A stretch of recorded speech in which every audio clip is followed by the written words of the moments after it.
میں ایک بند عاصی ہوں، خطا کار ہوں مولا۔ اعوذ باللہ من الشیطان الرجیم، بسم اللہ الرحمن الرحیم۔ آج اتوار کا دن ہے، تو اتوار کے دن ہمارا مذاکرہ ہے حدیث کا۔ آج ہم 3 حدیثیں پڑھتے ہیں، مختلف عنوان ہے ان حدیثوں میں۔ تو پہلے جو حدیث ہے اس میں 3 بڑے بڑے گناہ ذکر کی ہے۔ کتنے؟ 3 بڑے بڑے گناہوں کو ذکر کیا ہے کہ جو بندہ ان 3 گناہوں سے پاک صاف تھا، اس حال میں اس کو موت آئی تو وہ بندہ پکا جنتی ہے۔ سمجھ آ رہی ہے؟ جس میں سب سے پہلی چیز تکبر کو بتایا۔ کیا چیز ہے؟ آپ میری طرف دیکھو، تکبر کسے کہتے ہیں؟ ایک صحابی نے پوچھا کہ یا رسول اللہ، ہمارا تو دل کرتا ہے کہ ہمارے کپڑے صاف ستھرا ہو، ہمارا جوتا بھی خوبصورت ہو، تو کیا یہ تکبر ہے؟ تو آپ علیہ السلام نے فرمایا نہیں، یہ تکبر نہیں ہے، یہ تو تجمل ہے، خوبصورتی ہے۔ اور ان اللہ جمیل یحب الجمال، اللہ خوبصورت ہے اور خوبصورتی کو پسند کرتا ہے۔ یہ تو صفائی تو نصف ایمان ہے کہ آپ کے کپڑے صاف ہو، گندے نہ ہو، میلے نہ ہو، آپ کی جوتی صاف ہو، آپ کی ٹوپی صاف ہو۔ سمجھ آ رہی؟ آپ صاف ستھرا ہو۔ صاف ستھرے بندے کے ساتھ فرشتے محبت کرتے ہیں۔ جو گندا بدبودار رہتا ہے تو ایسوں سے فرشتے بھی جو ہے دور بھاگتے ہیں۔ سمجھ آ رہی ہے؟ آپ علیہ السلام نے فرمایا تکبر کیا ہے؟ تکبر میں 2 چیزیں بتائی۔ کتنی چیزیں؟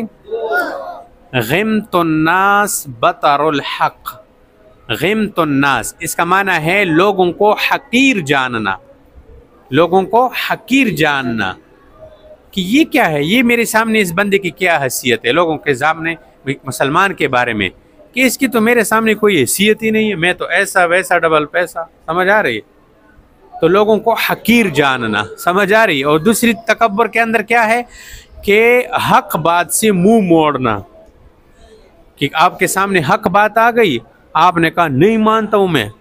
حق بات کو نہ ماننا اور لوگوں کو حقیر جاننا، یہ تکبر ہے۔ جس بندے کے اندر تکبر ہوگا، یہ جنت کا خوشبو بھی نہیں سونگھ سکتا۔ سمجھ آ رہی ہے؟ سمجھ آ گئی بات کی؟ ہاں، پہلے جہنم میں جائے گا نا، جہنم میں جلے گا، اس کے بعد پھر جنت میں جائے گا۔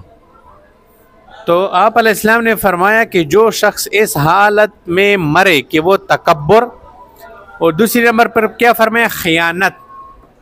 آپ کے پاس کسی نے کوئی چیز رکھ دی کہ آپ کے پاس میں امانت رکھتا ہوں، سمجھ آ رہی ہے؟ میرے پیسے آپ کے پاس کیا ہے؟ امانت ہے، اور آپ نے امانت میں خیانت کر دی۔ یا آپ کو کسی نے بتایا کہ بھائی یہ بات صرف میں آپ کو بتا رہا ہوں اور کسی کو نہیں بتا رہا ہوں، آپ خیال کرنا اس بات کو کسی سے ذکر نہ کرنا، اور آپ نے دوسری سے ذکر کر دیا، یہ بات کی خیانت ہو گئی۔ سمجھ آ رہی ہے؟ تو فرمایا کہ جو بندہ اس حالت میں مرے کہ وہ تکبر، خیانت اور قرض سے پاک ہو۔ تیسرے نمبر پر قرض کو بتایا۔ کیا؟ کہ جو بندہ اس حال میں مر رہا تھا کہ اس پر کسی کا قرض نہیں تھا، اب جو بندہ اس حال میں مرے کہ اس پر لوگوں کا قرض ہو اور اس نے پیچھے پیسے بھی نہ چھوڑے ہو، تو قیامت کے دن وہ کیا کرے گا؟ اس سے تو سارے اعمال لے لیں گے لوگ۔ ایک بندہ آئے گا، کہے گا کہ یا اللہ میرا تو اس کے اوپر قرض تھا 1 لاکھ، اس نے تو مجھے قرضہ نہیں دیا ہے۔ اب اس کے ساتھ قیامت کے دن پیسے تو نہیں ہوں گے۔ قبر میں جو بندہ جاتا ہے اپنے ساتھ پیسے لے جاتا ہے؟ نہیں لے جاتا۔ تو پیسے تو ہوں گے نہیں، پھر کیا دینا پڑے گا؟ نمازیں، روزہ، جو نیک اعمال ہے نا وہ اس بندے سے لے لیں گے اور اس بندے کو دے دیں گے۔ اب دیکھو، تو فرمایا نبی علیہ السلام نے کہ جو شخص اس حالت میں مرے کہ وہ تکبر، خیانت اور قرض سے پاک ہو تو وہ شخص جنت میں داخل ہوگا۔ تو یہ 3 باتوں سے اپنے آپ کو بچانا ہے، تکبر سے، خیانت سے اور قرض سے اپنے آپ کو دور رکھ کے۔ اگر لے لیا تو فوراً ادا کرنے کی جلدی کوشش کرے۔ کسی دکان سے اپنے قرض پہ سامان لیا تو کوشش کرے اپنے والد سے، بھائی سے کہ قرض چھوڑنا اپنے اوپر بہت بڑا بوجھ ہے، جلد سے جلد اپنے آپ کو قرض سے چھٹکارا جو ہے حاصل کیا جائے۔ سمجھ آ رہی ہے؟ کوشش کرو کہ قرض پہ کوئی چیز نہ لو، قیامت کے دن پھر کس کس کو جواب دو گے؟ سمجھ آ رہی ہے؟ ایک حدیث تو یہ ہو گئی۔ دوسری حدیث میں آپ علیہ الصلوۃ والسلام نے فرمایا کہ تم میں سے، مسلمانوں میں سے کامل ترین شخص کون ہے؟ سمجھ آ رہی؟ مومنین میں کامل ترین ایمان شخص کس کا ہے؟ تو فرمایا کہ اس شخص کا ہے جو مسلمانوں میں بہت زیادہ خوش اخلاق ہو۔ میری بات سمجھ میں آ رہی؟ کہ مسلمانوں میں جس بندے کے اخلاق اچھے ہو، مسلمانوں میں جس بندے کا بولو اخلاق، کہ جس کے اخلاق سب سے اچھے ہو، بس یہ سب سے کامل ترین مومن ہے۔ اور پھر کیا فرمایا کہ تم میں بہتر شخص وہ ہے جو اپنے عورتوں کے حق میں بہتر ہو۔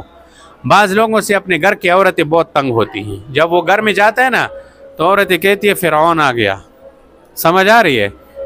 عورتوں کو مارنا، عورتوں کو گالیاں دینا، عورتوں کو بعض خاون بڑے ظالم ہوتے ہیں ہاں، جو اپنے بیگم کو، اپنے یعنی بیوی کو مارتا ہے، ان کو اور گالیاں نکالتا ہے گندی اور اس طرح اور بہت زیادہ تکلیفیں دیتا ہے۔ اسی طرح بعض بیٹے بہت جو ہے بد اخلاق ہوتے ہیں، اپنی ماں کو، اپنی بہنوں کو گالیاں دیتا ہے، ان کو مارتا ہے۔ بعض بدبخت ایسے ہوتے ہیں جو اپنی ماں کو قتل کر دیتے ہیں۔ ایسے کتنے واقعات آ گئے۔ تو نہ، ایک مومن، کامل ترین مومن وہ ہے کہ جس کے اخلاق اچھے ہو، خوش اخلاق ہو۔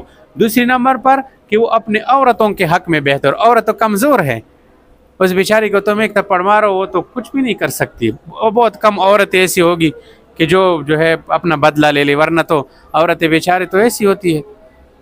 سمجھ آ رہی ہے؟ تو اپنے بہنوں، اپنی ماں، سمجھ آ رہی ہے؟ اسی طرح کل تمہاری شادیاں ہو جائے، تمہاری بیویاں ہوں گی، ان کے ساتھ ابھی سے یہ بات ذہن میں رکھو۔ سمجھ میں آ رہی ہے؟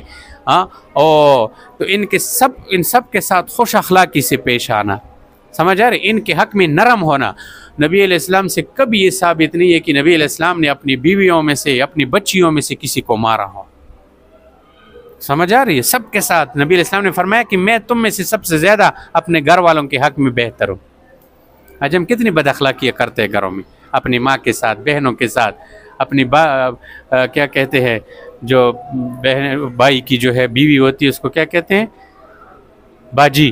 ہاں، سمجھ آ رہی؟ اس طرح جو ہے اور بد اخلاقیاں کرتے ہیں، تو اس سے اپنے آپ کو بچانا چاہیے۔ 2 حدیثیں ہو گئی۔ تیسری حدیث میں کیا فرمایا؟ تیسری حدیث میں ایک اور گناہ کو ذکر کیا ہے جو شراب ہے، نشہ۔ دیکھو، نشہ جو بھی ہے، نشے کے اندر سب سے پہلے نمبر پر شراب ہے۔ یہ سارے گناہوں کی جڑ ہے۔ پھر نشے کے اندر جتنی چیزیں ہیں، چرس ہے، آئس ہے، اور پتہ نہیں کون کون سے نشے نکلے ہیں، یہ تمام کے تمام نشے، کل مسکرن حرام، ہر نشہ آور چیز حرام ہے، اور اس میں جو سب سے زیادہ بدترین نشہ ہے وہ شراب ہے۔ تو کیا فرمایا کہ جو شخص شراب پیتا ہے تو 40 دن تک اس کی نماز قبول نہیں ہوتی۔ ہمارے کتنے مسلمان بھائی ہیں جو روزانہ شراب پیتے ہیں، اللہ اس کو توبہ کی توفیق دے، کہو آمین۔ کبھی بھی اس کی طرف نہ دیکھنا، کبھی بھی اس کو ایسا گندا سمجھنا جیسے پاخانے کو گندا سمجھتے ہیں۔ جیسے پاخانے سے نفرت ہے نا، پاخانے کا بو بھی ہم برداشت نہیں کرتے ہیں، اپنے ناک بند کرتے ہیں، اس کی طرف دیکھتے نہیں ہیں۔ ایسی ہی شراب سے نفرت ہو، شرابی بندے سے، جو شرابی سے بھی جو ہے ہمارا یعنی اس کے لیے دعائیں ہو کہ اللہ اس کو بھی اس گندے کام سے جو ہے توبہ کی توفیق دے۔ تو کیا فرمائے کہ جو شخص شراب پیتا ہے تو اس کی نمازیں 40 دن تک اس کی نمازیں قبول نہیں ہوتی، اور پھر اگر وہ خلوص سے دل سے توبہ کرتا ہے کہ اللہ بس آج کے بعد میں نشہ نہیں کروں گا، یہ شراب نہیں پیوں گا، تو اللہ تعالیٰ اس کی توبہ کو قبول کرتا ہے۔ تو توبہ کے ذریعے سے تو سب کچھ اللہ پاک معاف کرتا ہے نا، لیکن توبہ خلوص سے دل سے ہو۔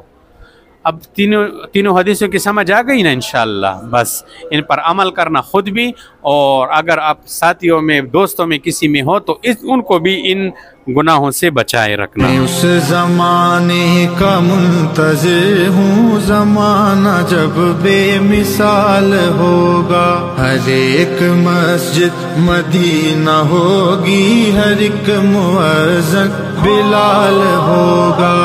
اس زمانے کا منتظر ہوں، زمانہ جب بے مثال ہوگا، ہر ایک مسجد مدینہ ہوگی، ہر ایک